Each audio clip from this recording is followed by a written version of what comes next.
Now the next topic is speciation. जाती उद्भव. What is speciation? This is the process. ही एक प्रक्रिया आहे. जाती उद्भव ही एक प्रक्रिया आहे का ज्याच्यामध्ये नवीन ज्या प्रजाती आहेत त्या प्रजातींचा जन्म झालेला आपल्याला पाहायला मिळतो.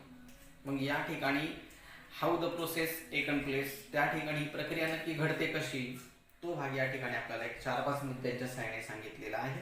तर जो भाग आपल्याला आले तो या ठिकाणी आपण पाहणार आहोत. आता पहिला मुद्दा त्या ठिकाणी आलेला आहे, व्हॉट इज स्पीसीज, जाती कशाला म्हणायचं. या ठिकाणी स्पीसीज म्हणजे काय आहेत, the group of organisms,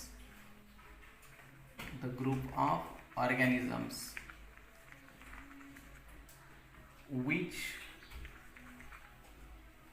can produce fertile individuals in the process of natural reproduction. In the process of natural reproduction.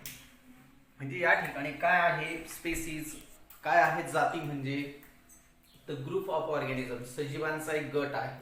कसा, विच कॅन प्रोड्यूस, जो निर्माण करू शकतो, उत्पादन करू शकतो. कशाचं, फर्टाईल इंडिव्हिज्युअल्स.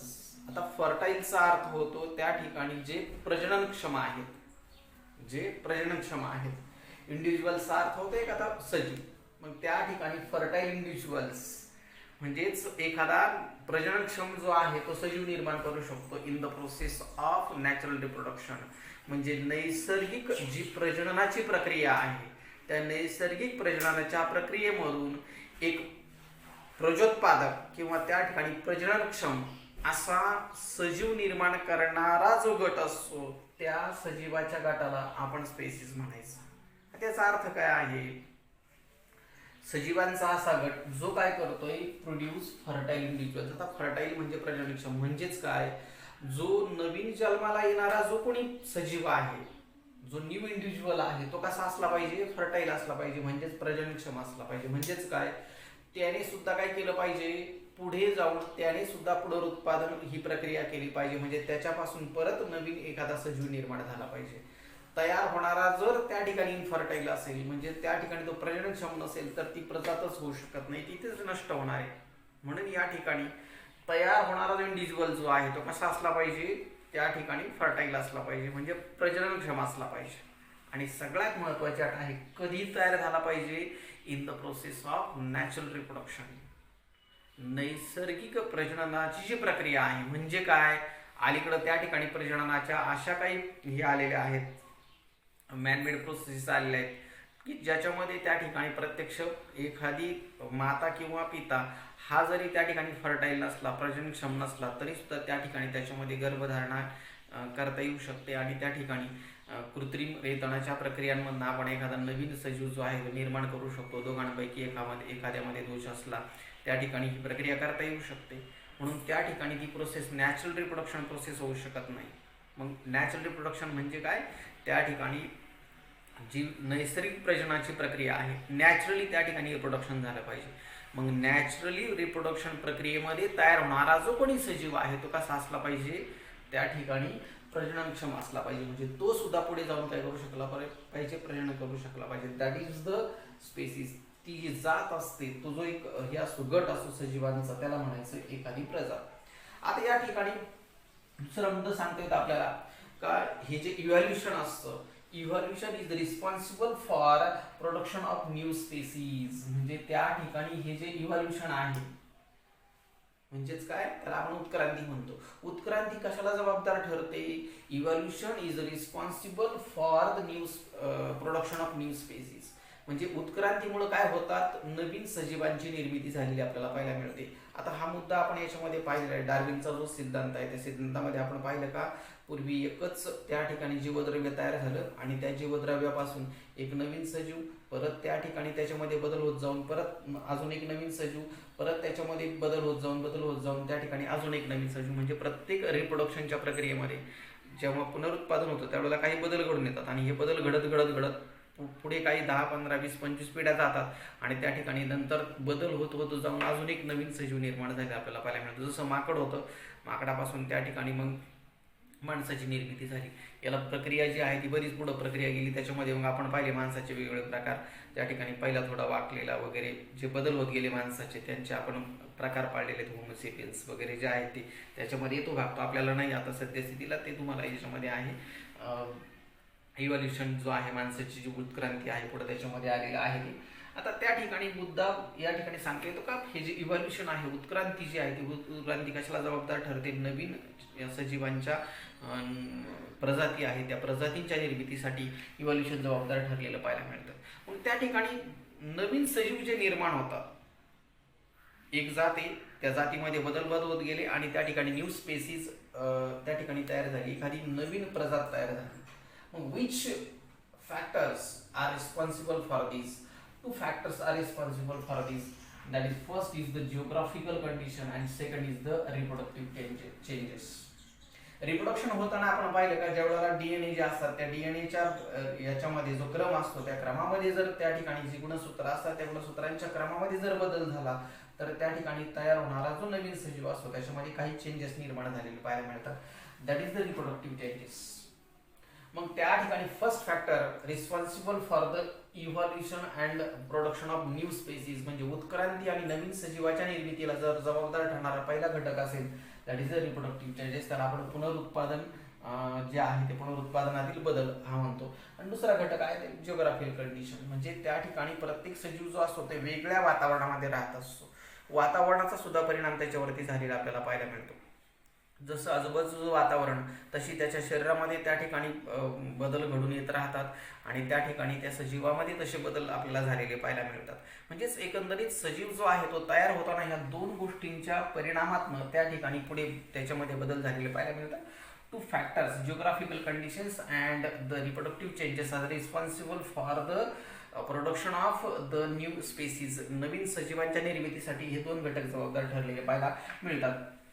आता या ठिकाणी मग ठीक आहे, एखादा नवीन सजीव जो निर्माण होतो तो निर्माण होण्यासाठीची रिप्रोडक्शनची प्रोसेस आहे ती गरजेची आहे.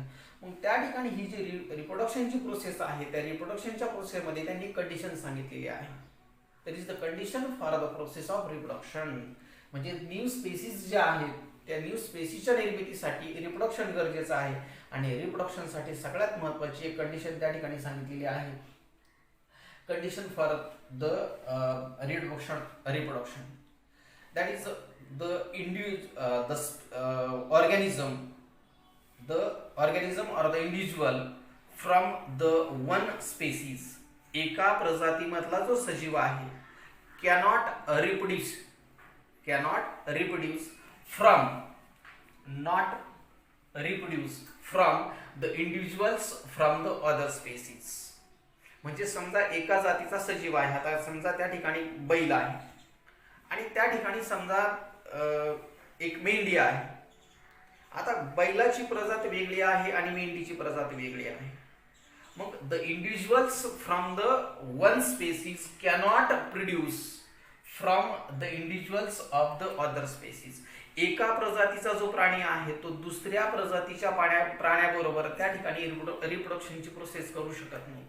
म्हणजे त्या ठिकाणी बैल आणि मेंढी यांच्यामध्ये रिप्रोडक्शनची प्रोसेस घडून येऊ शकत नाही, त्या ठिकाणी फलनच होऊ शकत नाही त्यांच्यामध्ये आणि त्या ठिकाणी गर्भधारणाही होऊ शकत नाही. म्हणजे त्या ठिकाणी महत्त्वाचा मुद्दा काय कंडिशन आहे रिप्रोडक्शनची? The individuals from one species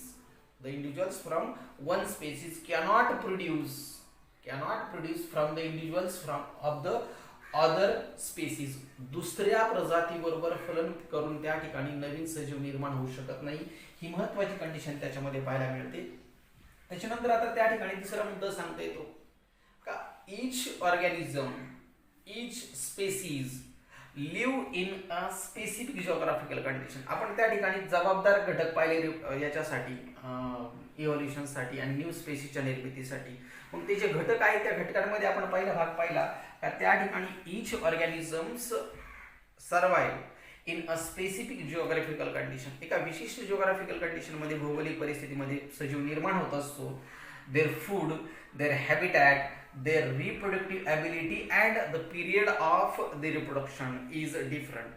म्हणजे प्रत्येक सजीव वेगळ्या वातावरणामध्ये राहत असतो, वेगळं वातावरण त्या ठिकाणी असतं, त्याचं अन्न वेगळं आहे, त्याचा अधिवास म्हणजे राहतो तो ठिकाण वेगळं आहे, हॅबिटॅट जो आहे ते वेगळं आहे. रिप्रोडक्टिव्ह ॲबिलिटी म्हणजे त्याचं पुनरुत्पादन क्षमता अँड द पिरियड म्हणजेच त्या ठिकाणी कालावधी हा वेगळा आहे. आता रिप्रोडक्टिव्ह ॲबिलिटी म्हणजे काय, त्या ठिकाणी प्रजनन क्षमता म्हणजे त्या ठिकाणी एखाद्या सजीवापासनं म्हणजे आता समजा त्या ठिकाणी माणसाचा विचार केला तर आयुष्यभरामध्ये माणसाला किती त्या ठिकाणी मुलं जन्माला येऊ शकतात त्याचं एक ॲबिलिटी ठरलेली आहे. म्हणजे सपोज त्या ठिकाणी याचा विचार केला आपण माणसांचा जर विचार केला तर त्या ठिकाणी साधारणतः सरासरी 15-16 वर्ष वयापासून तर 40-45 वर्ष वयापर्यंत त्यांच्यामध्ये रिप्रोडक्शन कॅपॅसिटी असू शकते. जनावरांचा जर विचार केला जनावरांमध्ये त्या ठिकाणी त्यांचं वय जे आहे ते वय कमी आहे, त्या कमी वयानुसार त्यांच्यामध्ये आपल्याला रिप्रोडक्टिव्ह ॲबिलिटी पाहायला मिळते. म्हणजे प्रत्येकाची रिप्रोडक्टिव्ह ॲबिलिटी वेगळी आहे आणि त्यांचा पिरियड मग आता त्या ठिकाणी म्हशीसाठी कदाचित 11 महिने लागतात, माणसामध्ये 9 महिने 9 दिवस लागतात, त्या ठिकाणी सशामध्ये कमी दिवस लागतात. म्हणजे प्रत्येक याच्यामध्ये जो पिरियड आहे तो पिरियड काय आहे डिफरंट आहे. आणि मग हे सगळे जे घटक आहेत ते are responsible for the production of new species म्हणजे नवीन सजीवांच्या निर्मितीमध्ये ही एक भूमिका जी आहे, हे जे घटक आहे ते अजून आपल्याला महत्त्वाची भूमिका बजावताना पाहायला मिळतात. आणि या ठिकाणी लास्ट जो घटक त्या ठिकाणी सांगितलेला आहे that is the speciation. What is the speciation म्हणजे जाती उद्भव म्हणजे काय तर नवीन प्रजातीची निर्मिती आहे. हे 3 घटक आपण पाहतो का त्या ठिकाणी जाती उद्भवासाठी नवीन प्रजातीच्या निर्मितीसाठी कोणते घटक जबाबदार असतात आणि त्या ठिकाणी कोणत्या कंडिशन असतात रिप्रोडक्शनमध्ये. आता या ठिकाणी अजून एक भाग त्यांनी सांगितलेला अजून एक कंडिशन सांगितलेली आहे का त्या ठिकाणी the ancestor species of 2 organisms may be the same. म्हणजे काय जे ज्याला आपण आपली जी मागचे जे हे आहेत म्हणजे ज्याला आपण पूर्वज म्हणतो तर ते जे पूर्वज आहेत त्या पूर्वज 2 सजीवांचे पूर्वज एक असू शकतात. म्हणजे समजा कदाचित आपण माकड पाहिलं आणि माणूस पाहिला तर माकड त्या ठिकाणी माणूस या ठिकाणी ह्या दोघांचा विचार केला तर त्यांचे पूर्वज कदाचित काय असू शकतात एक असू शकतात. The ancestor species of the 2 organisms may be the same but due to the isolation what is the isolation भिन्नता विभिन्नता. मग त्या ठिकाणी भिन्नता जे निर्माण होते if the isolation is taken place between 2 species ज्या वेळेला 2 स्पेसीज मध्ये भिन्नता निर्माण होते मग ती भिन्नता कशामुळे निर्माण होऊ शकते due to the geographical condition and due to the reproduction. त्या ठिकाणी जे त्यांचं जे रिप्रोडक्शन आहे ते रिप्रोडक्शन आणि त्या ठिकाणी जिओग्राफिकल कंडिशन यांच्यामुळे काय निर्माण होऊ शकतं 2 ज्या स्पेसीज आहेत त्या स्पेसीज मध्ये काय निर्माण होऊ शकतं आयसोलेशन निर्माण होऊ शकतं. Due to the isolation genetic variation is produced. त्या ठिकाणी जनुकीय बदल जे आहेत ते बदल सजीवांमध्ये निर्माण होतात आणि जनुकीय बदल कशामुळे निर्माण होतात तर हे 2 घटक आपण वरती पाहिलेले आहेत.